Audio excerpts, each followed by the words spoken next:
마태복음 10장 5절부터 10절까지 우리 한 목소리로 합독하겠습니다. 예수께서 열두를 내보내시며 명하여 이르시되 이방인의 길로도 가지 말고 사마리아인의 고을에도 들어가지 말고 오히려 이스라엘 집에 잃어버린 양에게로 가라. 가면서 전파하여 말하되 천국이 가까웠다 하고 병든 자를 고치며 죽은 자를 살리며 나병한 자를 깨끗하게 하며 귀신을 쫓아내되 너희가 거저받았으니 거저주라. 너희 전대에 금이나 은이나 동을 가지지 말고 여행을 위하여 배낭이나 두벌 옷이나 신이나 지팡이를 가지지 말라. 이는 일꾼이 자기의 먹을 것을 받는 것이 마땅함이라. 아멘. 오늘은 명령이라는 제목으로 말씀을 전하고 또 함께 우리 중보기도 하도록 하겠습니다. 마태복음은 5장에서 7장까지 예수님의 가르침, 산상수훈이 있고요. 8장과 9장에는 예수님께서 행하신 10가지 이적들, 그리고 10장에는 이제 12명의 제자들이 최종 확정되면서 이 12명의 제자들이 예수님께서 가르치시고 행하신 본을 그대로 따라 행하려고 보내심을 받고 있는 것을 보게 됩니다. 그런데 본문 5절에 보시면 아주 중요한 단어가 하나 등장하는데요. 바로 명하심에라는 단어입니다. 5절을 보시겠습니다. 예수께서 이 열두를 내보내시며 명하여 이르시되 이방인의 길로도 가지 말고 사마리아인의 고을에도 들어가지 말고 말씀하십니다.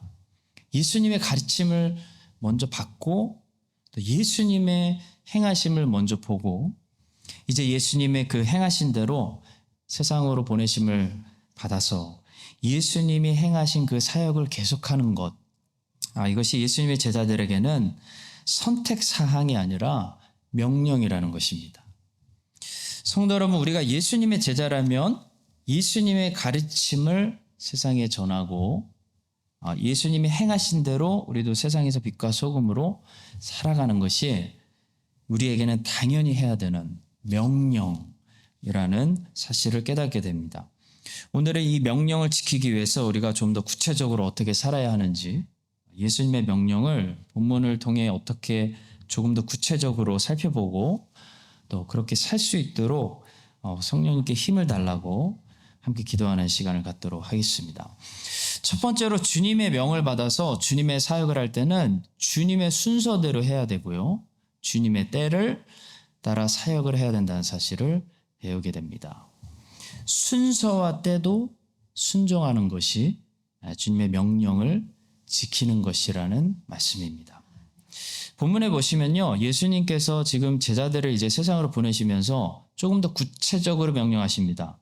이 사역의 순서와 사역의 때에 대해서도 명령하고 계시는 것을 볼 수 있습니다. 5절과 6절입니다. 예수께서 이 열두를 내보내시며 명하여 이르시되 이방인의 길로도 가지 말고 사마리아인의 고을에도 들어가지 말고 오히려 이스라엘의 집에 잃어버린 양에게로 가라. 예수님께서는 분명히 여기서 제자들이 사마리아 사람들에게 전도하는 것을 아직 금하고 계십니다. 또 제자들이 이방인들에게 전도하는 것도 아직 금하고 계십니다. 자, 예수님께서는 제자들이 무슨 일부터 해야 하는지, 어디부터 가야 되는지 순서를 정해주고 계시다는 거죠. 바로 유대인들에게 먼저 가서 이스라엘 중에 잃어버린 양들부터 찾아오라고 말씀하고 계십니다. 사도행전 3장 26절은 이 말씀을 이렇게 확증해 줍니다. 하나님이 그 종을 세워 복 주시려고 너희에게 먼저 보내사 너희로 하여금 돌이켜 각각 그 악함을 버리게 하셨느니라. 여기서 너희는 유대인들이죠. 자, 우리는 왜 제자들이 이 당시 이방인들에게 가서 복음을 전하면 안 되고 사마리아 사람들에게 복음을 전하면 안 되는지 이유를 다 알 수 없습니다. 그것은 하나님의 섭리 아래 있는 하나님의 자유롭고 주권적인 계획이기 때문에 피조물은 우리가 알 수 없는 영역입니다. 하나님은 아직까지 복음의 비밀을 사마리아 사람들과 이방인들에게 아직 감추어 두시기를 기뻐하셨고 먼저 유대인들에게만 그들에게 약속하신 메시아가 왔다라는 사실을 알리기를 기뻐하셨습니다.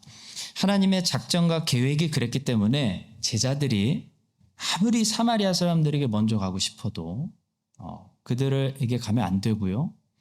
제자들이 아무리 이방인들에게 가서 복음 전하고 싶어도 그들은 가지 말아야 했습니다. 이렇게 하나님께서는 하나님의 자유로운 주권과 작정 아래서 하나님이 먼저 하시고자 하는 일의 순서가 있습니다. 그래서 일의 순서가 있기 때문에 그 하나님의 순서대로 하나님의 때에 따라서 움직이면서 주의 일을 하는 것이 제자들에게 너무나 중요하다는 거죠. 자, 그런데 문제는 우리는 하나님의 순서를 다 읽지 못한다는 것이죠. 하나님의 그 크신 전체 계획을 우리가 다 보지 못하기 때문에 하나님의 때를 알지 못한다는 그런 어려움을 가지고 있습니다. 우리는 하나님이 아니니까요. 하나님의 생각을 알 수 없습니다. 그러면 어떻게 하나님의 순서대로 제자된 우리가 일을 할 수 있겠고, 어떻게 하나님의 정확한 시간과 때에 맞추어서 일하는 종들이 될 수 있을까요? 바로 예수님의 말씀대로 그대로 순종하기만 하면요, 하나님의 순서대로 일하게 되고 하나님의 시간과 때에 맞추어서 살아가게 된다는 것이에요. 보십시오. 제자들은 예수님의 말씀대로만 하면 됩니다. 예수님께서 지금은 사마리아로 가지 말라고 했으니까 사마리아로 안 가면 돼요. 예수님께서 지금은 이방인들에 가지 말라고 했으니까 이방인들에게 안 가면 됩니다. 자기 생각대로가 아니라 예수님의 말씀대로 매일 복종하고 우리가 살아가면요, 우리의 삶은 자연스럽게 어떻게 되나요? 하나님의 정확한 시간에 맞추어서 살아가게 되고 하나님의 정확한 순서대로 주의 일을 하면서 쓰임받게 되는 그런 삶이 된다는 것이죠. 그것이 성경에 나오는 이 첫 제자들의 삶의 모습이었습니다.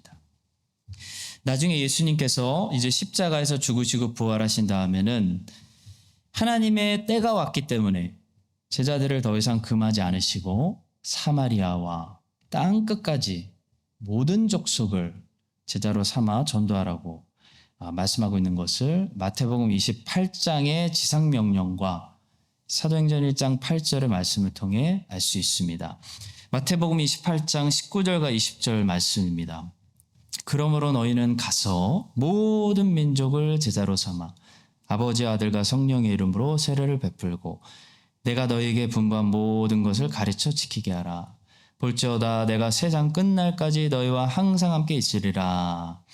또 사도행전 1장 8절입니다. 오직 성령이 너희에게 임하시면 너희가 권능을 받고 예루살렘과 온 유대와 사마리아와 땅 끝까지 이르러 내 증인이 되리라. 성도 여러분, 그러니까 내 생각에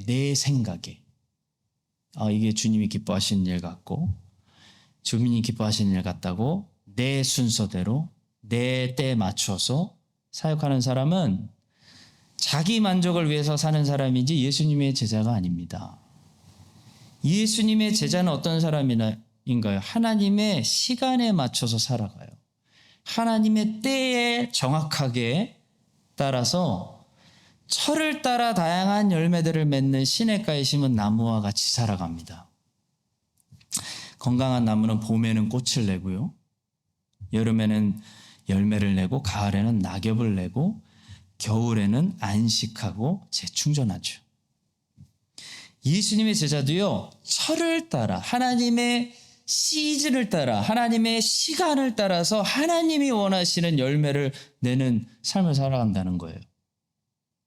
하나님의 순서대로 살고 하나님의 시간에 맞춰 사역하는 그런 삶을 우리가 살려면 매일매일 내 생각을 내려놓고 그리스도의 말씀을 잘 듣고 그리스도의 말씀에 순종하며 예수님 안에 거하면 됩니다. 예수님 안에 매일 거하는 사람은 그래서 열매를 요한복음 15장 말씀처럼 많이 맺는 거예요. 여러분과 제가 매일 그리스도 안에 거하고 그리스도의 말씀에 순종함으로 이해가 가지 않아도 왜 사마리아에 가지 말라고 하시지? 분명히 좋은 일인데 이해가 가지 않아도 그리스도의 말씀에 순종함으로 정확한 하나님의 때에 맞춰서 시즌을 따라 하나님의 순서에 따라 인생의 다양한 열매를 맺는 그런 귀한 인생들 되시기를 주님의 이름으로 축복합니다. 두 번째는 짧지만 사실 제일 중요한 건데요. 바로 이 때와 순서만 명령이 아니고 어떤 내용을 가지고 가서 전도해야 하는지 그 내용도 주님의 명령이라는 사실입니다. 본문 7절은 말씀합니다. 가면서 전파하여 말하되 천국이 가까이 왔다 라고 말해라 하셨어요. 제자들은 가서 뭘 전해야 되냐면 천국을 전해야 됩니다. 자기가 원하는 아무 내용이나 전하면 안 된다는 것입니다.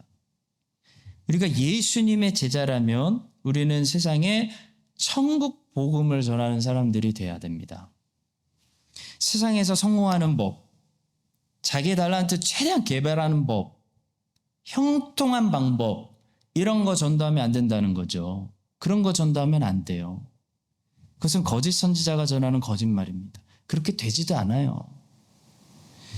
우리 교회 도서관에 성공에 대한 책과 돈 버는 법에 대한 책이 얼마나 많은지 몰라요. 제가 깜짝 놀랐어요. 진짜 심각해요. 교회 도서관에 이렇게 성공과 돈에 관한 책들이 많은 도서관은 저는 솔직히 마음들어서 처음 봤어요. 처음 봤어. 창피한 일이에요.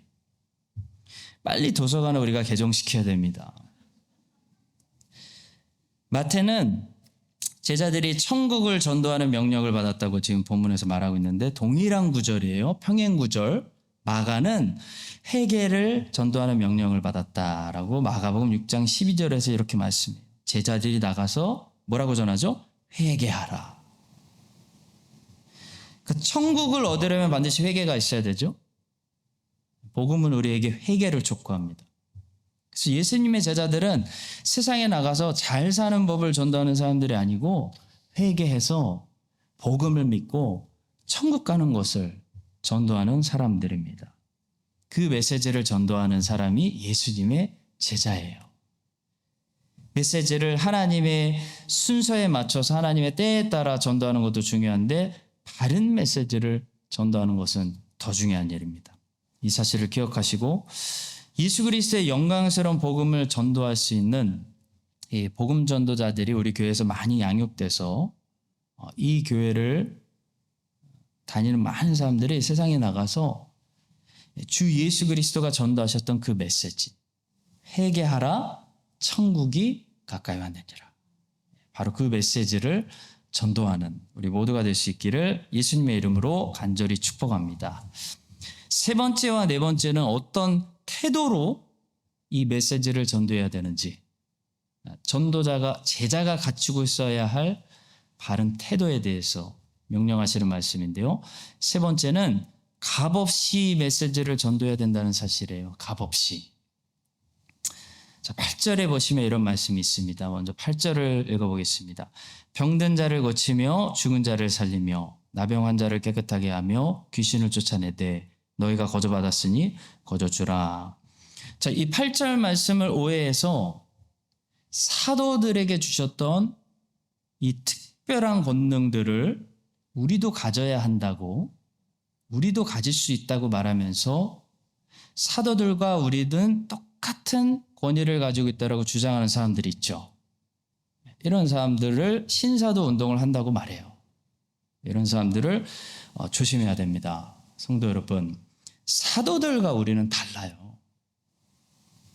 사도들은 누굽니까? 우리 주님께서 이 성경을 기록하셔서 계시의 말씀을 완성하시고 완성시키기 위해서 성경을 기록하시기 위해서 또 교회를 이 땅에 세우시기 위해서 특별하게 택하신 사람들을 사도라고 부르는 거예요.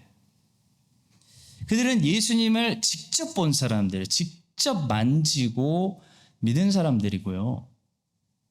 우리는 여러분과 저는 보지 못하고 본 적 없고 보면 안 됩니다. 본 적 없고 사도들이 전한 복음을 듣고 예수님을 믿은 사람들로서 사도들과 우리가 같은 권위를 가지고 있는 사람들로 생각하는 것은요. 명백히 잘못된 성경 해석이에요. 그것은 개혁신앙이 아닙니다. 절대 아니에요. 매튜 헨리는 여기에 8절에 이런 주석을 달았습니다. 하나님의 나라가 이미 와 있는 지금에는 이것이 필요하지 않다. 그러므로 이제 기적을 요구하는 것은 건물이 세워져 있는데도 다시 기초를 놓으려고 하는 것일 뿐이다. 주님께서는 사도들을 통해서 교회라는 건물의 기초를 이 땅에 세우시기 위해서 그들이 전하는 메시지가 주님이 그들에게 주신 참된 메시지다라는 사실을 증명하기 위한 증거를 주신 거예요. 그 증거가 바로 권능이었어요. 권능. 그 권능은 예수님께서 이 땅에 계실 때 행했던 일들로서 병을 고치고 나병 고치고 죽은 자 살려내고 귀신 쫓는 예수님이 행하셨던 그런 일들이었어요. 이 권능이 증거가 돼서 사도들이 설교하고 메시지를 전할 때 사람들은 그 표적을 보고 이 증거를 보고 이 메시지는 나사렛 예수가 이들에게 준 메시지구나라는 것을 확증했다는 것입니다.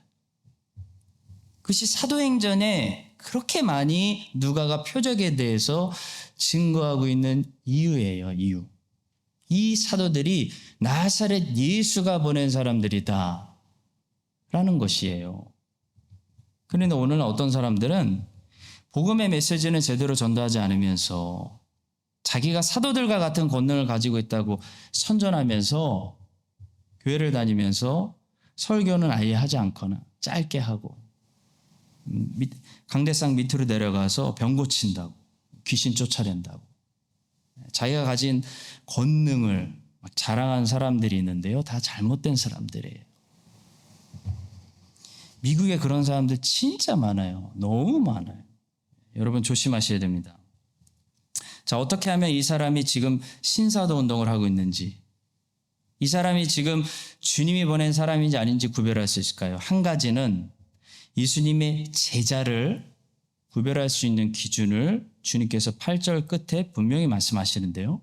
바로 값없이 받은 것을 나눠주는 사람은 진짜 예수님이 보낸 제자고, 병 고쳐주고 귀신 쫓아주는 집회하고 몇천 불씩 챙기고 돈 벌고 유명해지고 책 쓰고 그래서 또 돈 벌고 인기 얻고 주님이 아니라 자기가 사랑받고 자기가 주목받는 사람들은요, 예수님의 제자의 길을 걷고 있는 사람들이 아니라는 사실이에요. 절대로 아니에요. 사도들은 아무도 그렇게 살지 않았어요. 성도 여러분, 신사도 운동을 하는 사람들의 공통점이 있습니다. 공통점이 있어요. 누군가가 병 고치고 귀신 쫓아내고 신사도 운동하면요, 항상 사람들의 이목과 관심이 어디에 쏠리냐면 주님에게 향하는 것이 아니고요, 그 목사한테 향해요. 그럼 100%예요. 그 목사가 유명해져요.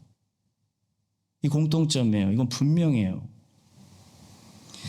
그래서 그 목사님이 유명해지고 주목을 받고 그 사람이 관심의 대상이 되는 거예요. 굉장히 팬들이 생기고 추종자들에게 존경과 사랑을 받죠. 권위를 받죠. 파워가 생겨요. 그 파워를 가지고 나쁜 짓 해서 뉴스에 나오는 거예요. 그 다음에는. 근데 여러분, 만약에 신사도 운동을 주장하는 사람들 중에 한 사람이라도 만약에 예수님께서 오늘날 베드로나 요한이나 바울처럼 그들을 사도로 세우신 그 사람들이 진짜 사도라면, 한 사람이라도 진짜 사도라면 저는 그들에게 한 가지 질문을 하고 싶어요. 그렇게 병을 잘 고치면 죽은 사람은 왜 못 살립니까? 여러분 그렇지 않습니까? 여러분, 제가 여러분들에게 질문해 볼게요. 사도시대 후로 죽은 사람이 살아난 경우가 역사에 한 번이라도 있었나요? 없어요. 아무리 증거를 찾으려고 찾아보십시오. 비슷한 소문이 났던 경우는 한 번도 없습니다. 사도 베드로가 죽은 도르가를 살렸고요. 사도 바울이 드로아에서 죽은 유도고를 살린 후에 사도 시대 후에 죽은 자가 살아난 역사는 2000년 동안 한 번도 없었어요. 여러분, 지금도 주님께서 계속해서 사도들을 세우시고 사역을 하신다면 두 가지 증거가 있어야 돼요. 하나는 지금도 주님이 그들을 통해 계속 추가적으로 새로운 계시의 말씀을 주셔야 한다는 것이고요. 그렇다면 우리는 성경에 그 사도들이 받은 주님의 특별 계시의 말씀을 추가해야 돼요. 또 하나는 지금도 그들이 죽은 자도 살리는 사도들의 권능이 나타나야 됩니다. 근데 여러분, 완성된 계시, 성경은 뭐라고 말씀하죠?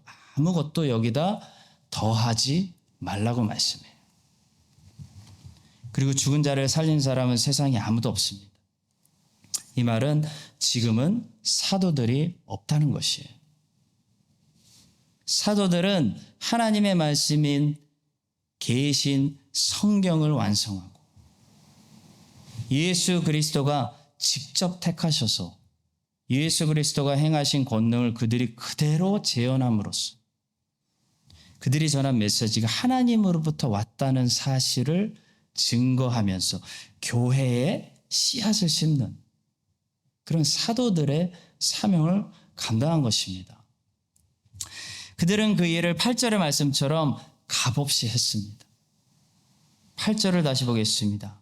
병든 자를 고치며 죽은 자를 살리며 나병 환자를 깨끗하게 하며 귀신을 쫓아내되 너희가 거저 받았으니 거저 주라. 사도들은요, 한 사람도 자기가 주목받는 사람이 없었어요. 죽은 자를 살렸는데도 사도에게 시선이 가거나 사도에게 관심이 간 적이 한 번도 없었어요. 사도들이 이적을 행할 때는 다 주 예수 그리스도가 이들 중에 계시구나 라는 예수 그리스도를 향하게 했습니다.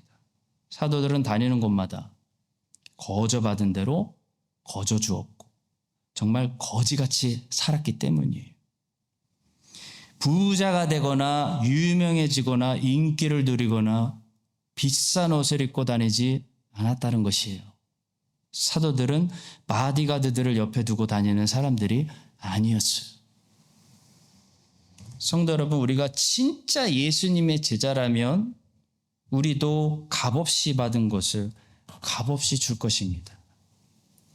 꼭 돈을 받지 않더라도 우리가 말씀을 전한 대가로 인기를 얻는다든지 주목을 받는다든지 사람들이 예수님을 보게 하는 것이 아니라 나를 보게 만드는 그런 대가를 우리가 받는다면 우린 예수님의 제자들의 길을 걸어가는 것이 아닙니다. 예수님의 제자들은 한 사람도 그렇게 살지 않았습니다. 예수님의 제자들은 거저 받아서 거저 주었고 예수님을 드러내고 자기들은 역사 속에서 완전히 사라졌어요. 여러분과 제가 오늘 밤 이 사실을 다시 묵상하고요.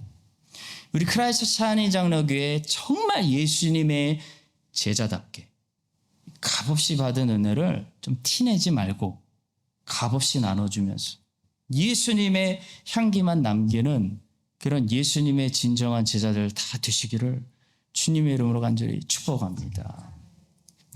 마지막 네 번째는 준비에 관한 명령입니다. 예수님의 제자들은 또 어떤 태도를 가지고 있어야 하냐면 스스로 내 것을 준비하는 태도가 아니라 하나님이 예비하신 것을 공급받아서 사용하려는 태도를 가지고 있어야 됩니다. 99절부터 10절까지의 남은 말씀입니다. 너희의 전대에 금이나 은이나 동을 가지지 말고 여행을 위하여 배낭이나 두벌 옷이나 신이나 지팡이를 가지지 말라. 이는 일꾼이 자기의 먹을 것 받는 것이 마땅함이라. 예수님의 제자가 돼서 우리가 예수님의 일을 해야 되는데요. 그러려면 꼭 필수로 졸업해야 되는, 이수해야 되는 중요한 한 가지 과목이 있어요. 그것은 먹고 사는 문제를 하나님 앞에 내려놓고 극복하는 일입니다. 여러분, 먹고 사는 문제를 극복하지 못하고 이것이 계속 염려가 되고 근심이 되면요, 누구든지 절대로 예수님의 제자가 돼서 주님의 일을 감당하지 못합니다. 먹고 사는 일을 무시할 수 있는 사람이 누가 있겠습니까? 육체를 가진 사람이라면 베드로도 그랬고 요한도 그랬고 바울도 마찬가지고 목사도 마찬가지예요. 먹고 사는 문제는 우리 모두에게 우리가 무시할 수 없는, 이그노할 수 없는 숙제예요. 이그노하란 얘기가 아니에요. 근데 이 먹고 사는 문제가 염려가 되는 사람이 있다는 거예요. 염려되는 사람이 있고 근심이 돼서 주의 일을 못하게 하거나 주의 일을 하는데 방해가 되는 사람이 있고요. 먹고 사는 문제 다 있어요. 근데 믿음으로 극복해서 주의를 하는데 지장받지 않는 삶이 있다는 것입니다. 그것이 제자의 삶이에요. 우리 주님께서는 먹지 말아라 라고 말씀하신 적도 없고, 먹고 사는 문제를 철저하게 무시하고 복음만 전해라 라고 하신 적도 없습니다. 우리 주님은 현실적인 분이에요. 우리 주님은 먹고 사는 문제 때문에 염려하지 말아라 라고 말씀하셨어요. 근심에 사로잡히지 말아라. 거기 붙잡혀서 먼저 하나님의 나라를 구하지 못하는 일이 없도록 해라 라고 말씀하신 거예요. 오늘 본문에는 조금 더 구체적으로 어떻게 하면 먹고 사는 문제 때문에 주의 제자들이 방해받지 않고 염려하지 않고 그 문제를 극복해서 주의 일을 담대하게 할 수 있는지 그 방법도 말씀해 주고 계시는데요. 그것은 스스로 미리 준비하려고 하지 말고 주께서 그때그때 필요한 대로 받아서 족한 줄 알고 사용해라 라는 말씀이에요. 10절 끝에 있는 말씀을 다시 보십시오. 이는 일꾼이 자기의 먹을 것 받는 것이 마땅함이라. 이 말씀 무슨 말씀으로 들리십니까? 이는 일꾼이 자기의 먹을 것 받는 것이 마땅함이라. 주님의 일을 하는 주님의 일꾼은 당연히 주님께서 품삯을 주신다는 약속이에요. 내가 당연히 주지 않겠냐? 내가 고용주인데? 그런 말씀이에요. 우리 주님께서는 내일 일을 염려하지 말라고 하시고 일용할 양식을 구하라고 기도를 가르쳐 주셨습니다. 하나님은요, 일용할 양식을 주시는 분이에요. 부모가 자녀에게 내일도 내일 필요한 것들을 내일 채워주는 것처럼 하나님은 오늘도 우리에게 필요한 것들을 오늘 적당히 채워주시고 내일도 우리에게 필요한 것들을 적당히 채워주시려고 이미 저장해 놓으셨어요. 예비해 놓으셨어요. 근데 자녀가 내일은 엄마 아빠가 밥을 줄까? 내일 나 굶는 거 아니야?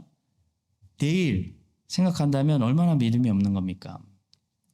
우리가 왜 의심에 사로잡히고 왜 염려가 우리를 쉽게 사로잡을까요? 믿음이 없어서 그렇죠. 믿음이. 자녀된 믿음이 없어서 그래요. 여러분, 길이라는 것은 아무리 지도를 보면서 미리 말해줘도 거기 실제로 가볼 때까지는 그 길에 뭐가 있는지 알 수 없는 게 길이죠. 가보면 거기 있는 것들이 보이는 게 길입니다. 삶도 마찬가지. 아무리 내일 일을 염려하지 말아라. 내일 가면 거기 일용할 양식이 있다라고 말씀해줘도 내일 도착해 보기 전에는 사람은 잘 알지 못하는 겁니다. 근데 내일 도착해 보면 항상 거기 그날의 양식이 있습니다. 그것이 하나님의 약속입니다. 그것이 이스라엘이 광야에서 40년 동안 매일 체험했던 그런 신앙의 방식이었어요. 삶의 라이프 스타일이었어요. 지금 여기 광야에 물이 있는 곳을 떠나서 또 새로운 광야로 가버리면요. 과연 내일은 물을 발견할 수 있을까? 광야인데? 질문하지 않을 수가 없는 거예요. 왜냐하면 광야이기 때문에. 근데 여호와께서 앞서가시고 구름 기둥과 불 기둥으로 함께 동행하시기 때문에 광야인데도 매일 거기서 또 물을 주시는 거예요. 어떤 방법을 통해서든지 주시는 거예요. 만약에 거기 물이 없으면 바위에서 물을 내서라도 주시는 거예요. 하나님 아버지는. 그것이 예수님의 본문의 약속입니다. 사랑하는 성도 여러분, 예수님의 제자가 돼서 예수님이 명령하신 일을 사람이 감당하려면 반드시 하나님이 내일도 공급해 주신다는 믿음으로 먹고 사는 문제, 이 경제적인 숙제를 풀고 극복해야 됩니다. 그게 안 되면 항상 마이너스이기 때문에 주의 일을 할 수가 없어요. 이걸 극복해야 예수님의 제자가 돼서 주의 일을 하는 삶을 살 수가 있는 거예요. 이 사실을 기억하시고 경제적인 문제는 사람이면 누구나 고민해요. 고민 안 하는 사람이에요. 부자도 경제적인 고민해요. 단위가 다른 거지. 경제적인 문제는 누구나 가지고 있는 문제예요.